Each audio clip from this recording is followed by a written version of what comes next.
ധ്യാനങ്ങൾ. തത്വചിന്ത. രചന J. Krishnamurthy. വിവർത്തനം VT Jayadevan. ശബ്ദം നൽകുന്നത് രാജീവ് നായർ.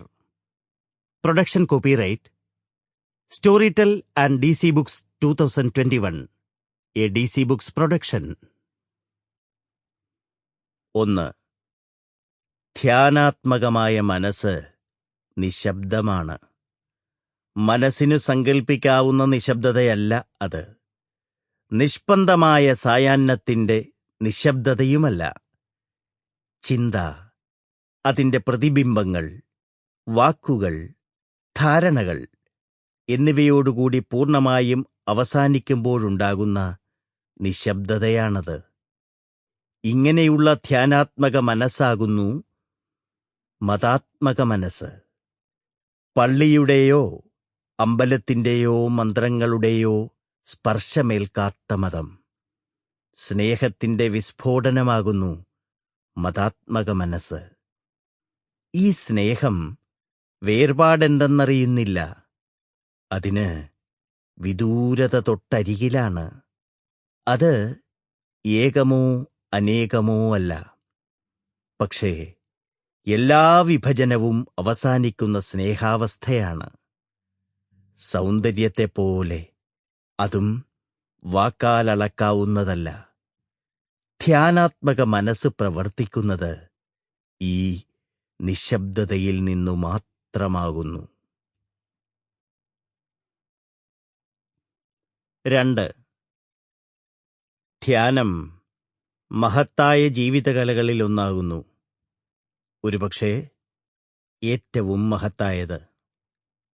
ഒരാൾക്കും ഒരാളിൽ നിന്നും ധ്യാനം പഠിക്കാനാവില്ല. അതാണതിന്റെ സൗന്ദര്യം. അതിന് തന്ത്രങ്ങളൊന്നുമില്ല. അതുകൊണ്ട് അതിന് അധികാരികളുമില്ല.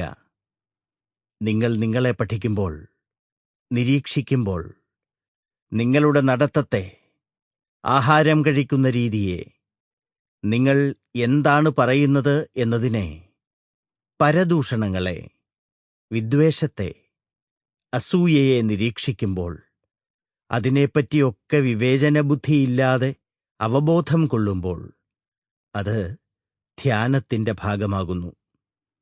അതുകൊണ്ട് ഒരു ബസ്സിലിരിക്കുമ്പോഴോ, വെളിച്ചവും നിഴലും നിറഞ്ഞ മരത്തോപ്പിലൂടെ നടക്കുമ്പോഴോ, കിളിനാദം കേൾക്കുമ്പോഴോ, ഭാര്യയുടെയോ കുഞ്ഞിന്റെയോ മുഖം നോക്കുമ്പോഴോ ധ്യാനം സംഭവിക്കാം.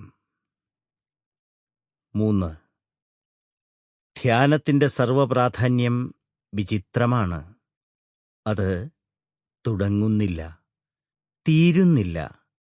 അതൊരു മഴത്തുള്ളി പോലെ. ആ തുള്ളിയിലുണ്ട് എല്ലാ പ്രവാഹങ്ങളും, മഹത്തായ എല്ലാ നദികളും, സമുദ്രങ്ങളും, ജലപാതങ്ങളും. ആ ജലകണിക ഭൂമിയെ, മനുഷ്യനെ പോറ്റുന്നു. അതില്ലെങ്കിൽ ഈ ഭൂമി ഒരു മരുഭൂമിയാകും. ധ്യാനമില്ലെങ്കിൽ മനുഷ്യഹൃദയം മരുഭൂമിയായി, തരിശുനിലമായി മാറുന്നു. 4. മസ്തിഷ്കത്തിന് അതിന്റെ എല്ലാ പ്രക്രിയകളോടും അനുഭവങ്ങളോടും കൂടി പൂർണ്ണ ശാന്തമാവാൻ പറ്റുമോ എന്ന് നോക്കലാണ് ധ്യാനം. നിർബന്ധിച്ചല്ല. കാരണം നിർബന്ധിക്കുന്ന നിമിഷം ദ്വൈതഭാവം ഉണ്ടാകുന്നു.